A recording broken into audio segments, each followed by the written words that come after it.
হবে second time এই বছরে। তো আমাদের এই মিটিংয়ের মূল উদ্দেশ্য হচ্ছে গত 3 বা 4 মাস যাবৎ আমরা ফিশারি ডিপার্টমেন্টে যে টার্গেট রেখেছিলাম ডিস্ট্রিক্ট ওয়াইজ বা সাব ডিভিশন ওয়াইজ, এটা কী পরিমাণের হয়েছে কাজ, কতটা প্রোগ্রেস রয়েছে, কোনো জায়গাতে কোনো রকমের কনস্ট্রেন্ট আছে কি না এই বিস্তারিত বিষয়ের উপর আলোচনা হবে। তার পাশাপাশি আপনারা সবাই জানেন গত অগাস্ট মাসে এই রাজ্যে একটা ভয়াবহ বন্যায় রাজ্যে ব্যাপক ক্ষতি হয়েছে, বিশেষ করে মৎস্য চাষি যারা আছেন তাদের খুব বেশি ক্ষতি হয়েছে।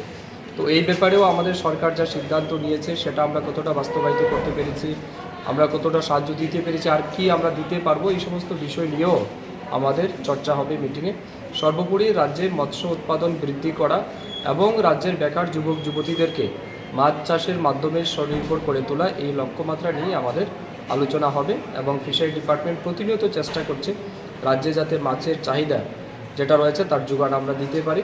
যদিও অনেকটাই টাফ আমাদের জন্য এবং এই বছর আমাদের অনেকটাই কষ্ট পেতে হবে, কারণ প্রচুর মাছ এই বন্যার জলে ভেসে গেছে, যেটা আমাদের রাজ্যের অভূতপূর্ব ক্ষতি হয়েছে আমি মনে করি। তবুও আমরা চেষ্টা করছি এবং সার্বিক বিষয় নিয়ে আজ আমরা কথা বলবো। বর্তমানে বাংলাদেশ থেকে কিরকম মাছ আসছে? এক্স্যাক্টলি আমি ফিগারটা বলতে পারছি না, তবে আমাদের রাজ্যের যেটা মাছের চাহিদা আছে প্রায় 1,15,000 বা 16,000 মেট্রিক টনের মতো মাছ আমাদের প্রত্যেক বছর দরকার পড়ে আমাদের রাজ্যের যেটা চাহিদা রয়েছে। তার অনুপাতে আমাদের রাজ্যের উৎপাদন প্রায় 83,000 মেট্রিক টন আমাদের রয়েছে। বাকি যেটা প্রায় 30-32,000 মেট্রিক টন মাছের ঘাটতি আছে, সেই মাছ বর্তমানে আমরা পশ্চিমবঙ্গ, উড়িষ্যা, অন্ধ্রপ্রদেশ, কিছুটা বাংলাদেশ থেকে আসে। তো রিসেন্টলি বাংলাদেশের বিভিন্ন সমস্যার কারণে কিছুটা ডিস্টার্বও হচ্ছে। আদারওয়াইজ এই সমস্ত মাছ আমরা অন্ধ্রপ্রদেশ, পশ্চিমবঙ্গ এবং উড়িষ্যা অন্যান্য জায়গা থেকে আপাতত এসে আমাদের চাহিদা পূরণ হচ্ছে। টোটাল কত টাকার ক্ষয়ক্ষতি হয়েছে? যে আমরা যেটা অ্যাসেসমেন্ট করেছি আফটার ফ্লাড ডিসকাশনে, সেখানে আমরা দেখেছি প্রায় 1350 কোটি টাকার মতো আমাদের এস্টিমেটেড লস হয়েছে।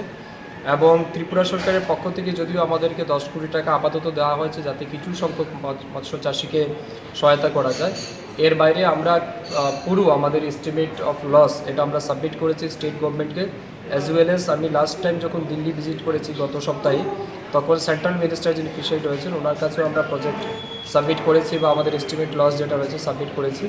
ওনারা আমাদেরকে আশ্বস্ত করেছেন যে ওনারা এক্সামিন করে কত দ্রুত এই সহায়তা পৌঁছে দেওয়া যায় তার জন্য ওনারা নিশ্চয়ই কনসিডার করবেন বলে আমাদেরকে আশ্বস্ত করেছে।